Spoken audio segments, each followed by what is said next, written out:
Gérer son budget au quotidien. Non, mais vous avez vu les prix dans les magasins. Le poulet, 25 € le kilo en ce moment. C'est le prix de la côte de bœuf, pratiquement.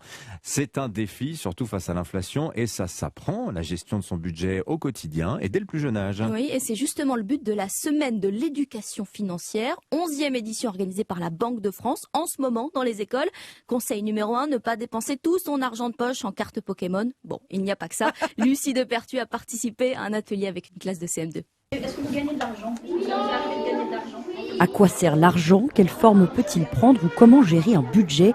Autant de questions que les élèves ont pu se poser autour d'un quiz, de mots croisés ou de devinettes. Et du haut de leurs 10 ans, ils semblent déjà bien saisir les enjeux. Il y aura sûrement des grandes dépenses. Ça pourrait nous aider pour plus tard. Si on n'écoute pas trop, on va se ruiner. C'est un peu nouveau pour nous parce qu'on voit papa-maman s'en servir, mais sinon on sait pas trop à quoi ça sert des fois. Pour plus tard, quand on aura à gérer un patrimoine. Virginie Rousseau travaille à la direction de l'éducation financière de la Banque de France. Sa mission, sensibiliser les enfants grâce à des activités ludiques. C'est des choses très concrètes et j'espère qu'en effet c'est un atelier qui leur sera utile pour les années à venir. Si on arrive à sensibiliser dès le plus jeune âge, on espère avoir moins d'accidents de la vie, susciter des réflexes sur les terrains budgétaires et financiers pour que chacun gère au mieux son quotidien. Prochaine étape pour ces élèves en classe de 4e, ils suivront un programme pour obtenir un passeport d'éducation budgétaire et financière avec une phase de découverte suivie d'un questionnaire. Un reportage de Lucie de Pertuis pour Europe 1. Et puis un mot de foot avec surtout un rendez-vous à